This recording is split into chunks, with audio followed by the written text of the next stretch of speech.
marriage, because recently we're getting quite a number of messages from people, and even on social media we see people complaining about how they're hiding finance from their spouses. You don't let your wife know how much you earn, you don't let your husband know that you're buying land, you're buying property, people are buying stuff around the world, and they're hiding it because they've been told that you better protect yourself. And but this also is fostering mistrust and distrust amongst couples, and it goes against everything we've been told, where you are coming in 50-50 to support each other. You know, I know my mother was in a marriage.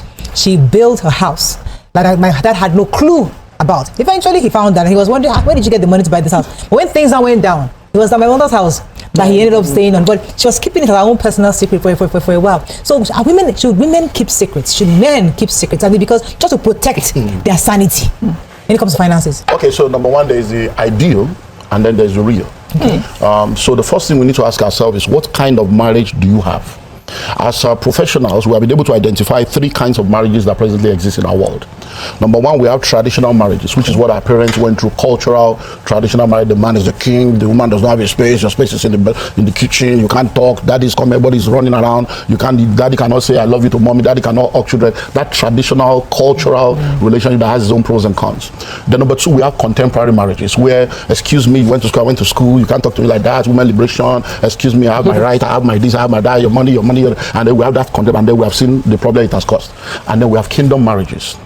Kingdom marriages that is based on kingdom values, kingdom principles, and those 3 different kind of marriages will now determine how you act upon it.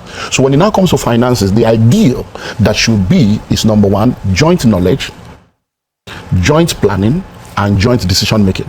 That's the ideal for any married that wants to be the best version of itself. There must never be any money that your spouse has that you're not aware of. I'm into business. I can tell you for free, there are loads of people that have properties with us and that had investment with us in the days when we used to do investment, and they died, and property and everything is done. That we're now, based on integrity, we contacting them, say, hey, we don't know, they are not aware. Do you know how many money is locked up in Nigerian banking system? How many accounts, how many money Nigerian banks ask that nobody is coming to collect? How many money is locked up in shares in different finance houses, in different stockbroking firms, because somebody is hiding something? So there should be joint knowledge. Everything you have, I should be aware. Everything I have, you should be aware. Number 2, there should be joint planning. We should be able to sit down. When I met you, I proposed to you, I sat down, you accepted, we plan wedding. Why can't we plan our finances? How do we want to run this? So we have joint planning. Then number 3, there should be joint decision making. When we are making decisions, we should make decisions together, because every decision you make will not always turn out right. So that when anything goes wrong, we now know that we agree together. And then where you now come into a place where we have a decision to be made, and then there's conflict of who should listen to who. Then we now have to begin to ask 2 questions. Question 1, who has more knowledge and experience in that area? And then question 2, who should we defer to when we both have equal knowledge and experience? If I'm married to a judge now, and I'm not a judge, I'm an accountant, and want to make a legal decision in the family, there's nothing like I'm the head of the house. I don't understand. I have to submit to you. No, headship is responsibility, it's coordination. Because the problem is that many times people are not well taught. Because you are not well taught, a lot of things are lost in translation, in emotional interpretation, and in all the garbage of our society. If all of us are going to the same destination right now and we all enter my car, only one person can drive. It doesn't mean you all cannot drive. Only one person can drive. So every other person must submit to the person driving, not because he's better, but because he has the responsibility to take all of us to our destination. But if while he's driving, hey, turn right now, why didn't you take that place? He should go to higher, go lower, overtake that one. Then you are being destructive. How will you feel? Because that's what a lot of people do. Men do it, women do it. So how will you feel if you are in the kitchen? You are supposed to be cooking. You are the woman. That's supposed to be something you should know better to do. And then I come, hey, have you put salt? Hey, okay, don't put more salt. Turn it like this. How will you feel?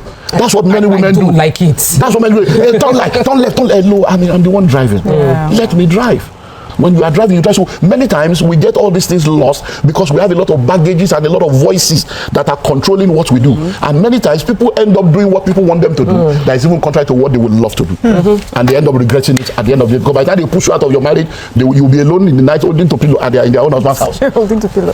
Sir, they are in their own husband's house, or they are in our wife's house. Anyone. Okay, so the question Murayo asked and the answer you gave, it still feels, because we have to put context to it, and everybody's context is a bit different. The average woman has been told that, you know, when you make some money, you keep one here, you put one here. And that's the cultural. That's where the problem comes from. So you are going on. Look, the person lives though. When there is need in the house, I will bring that one I saved in the corner now and release it.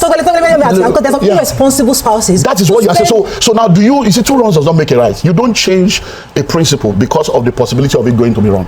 You don't say I'm not going to eat because maybe I can be poisoned. You don't do that. You don't say I'm not going to. So you see, many of the counsels we grew up with, they are from cultural people. You see, what mother and grandmother told you is no more right. They are speaking from, because many of these people that were 50 years in marriage that we thought they were enjoying, they were not enjoying, they were coping. So their coping mechanism was, because an African woman will endure any stupidity from any man in the cultural era just because of children. Because of children. Many of our parents were just there because of us.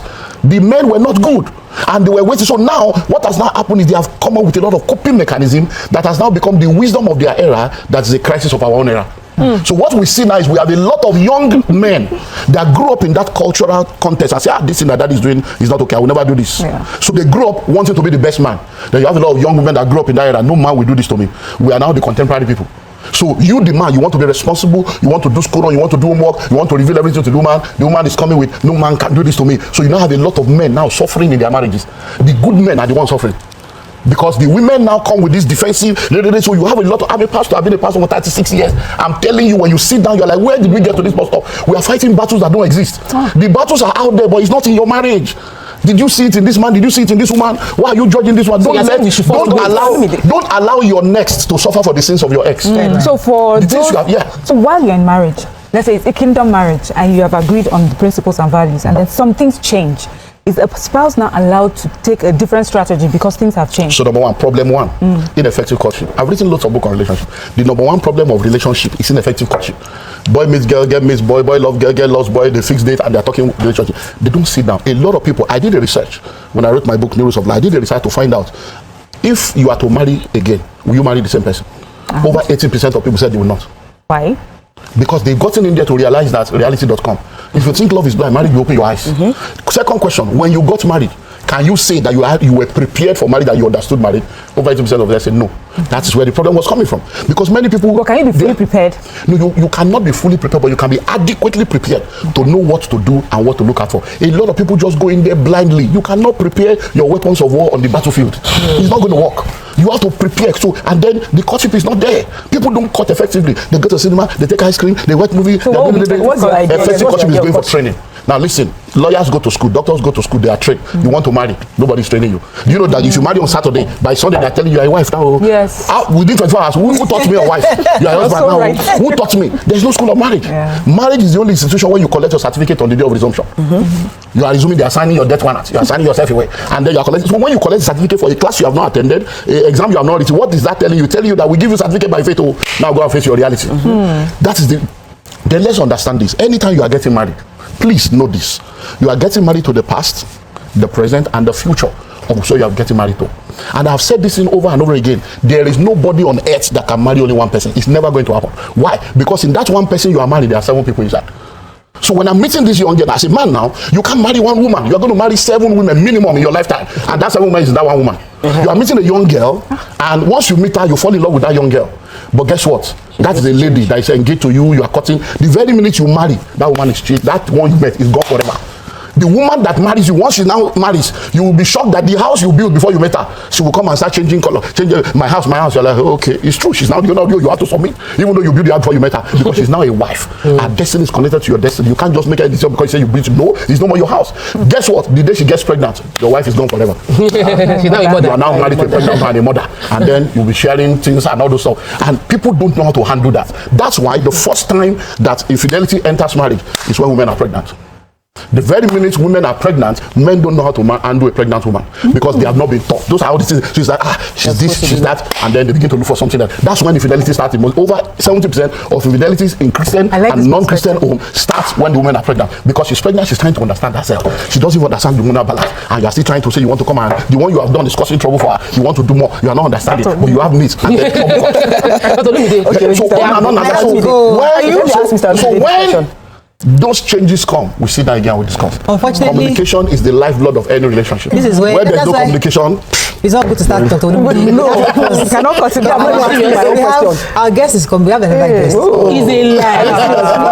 We want to let we have just started the men on how to deal with pregnant wives. Yes. Because some men now, they are listening. I was just saying this perspective is new because we always just blame the men, but you just said something that they don't understand. They've not been taught what to do. Because I don't have like 2 minutes. But then me, I wanted to ask that realistically now with the present way of life and everything that is happening, would you advise that a woman should have her own property different? She will save as in have her own things on her own. Now, realistically, presently, with the way things are, with all the stories we're hearing, I believe that every family should do everything joint knowledge, joint planning, joint decision making. But once you find out that the person you are in a relationship with is an irresponsible person and you cannot trust that person, there is nothing wrong in applying wisdom to preserve yourself from the cause of your children. What you now need to do is to make sure that whatever you are doing, you do it in the name of your children, not in your name. That's where people miss it. You see, there is nowhere you will go to that you will pass that exam. If you say you bought a land without your husband knowing, you build a house without your husband knowing, nowhere. The simplest way to survive a relationship is just flip the script. If it were you, will you like it? That's all. You will just see that your mind will simply change. If you suddenly realize your husband has a child that you're not aware of, how will you feel? If you suddenly realize that your husband has a house you're not aware of, how will you feel? So do unto others the way you want to be done unto you is the golden rule. So just flip it. You will suddenly gain common sense. So don't buy in your name, buy in your children's name. If you are buying a land now in the name of your child, it is the man's child too. If you are building a house, no man can come and say, oh, they should build a house. No, excuse me, we own the children. Are you telling me I don't have the right to build a house for my child? That's my own dream. So I have a dream to take care of my child. One of the questions that will shut the guy down. There's no time. I would have asked you what a woman should do when she finds herself in a situation where the man has found someone else and he's taking can't answer that question. You can't answer it, but let him say. You send me the message. All right. That's all we can What should she do? Thank you very much, Dr. You're always there for us too. Thank you.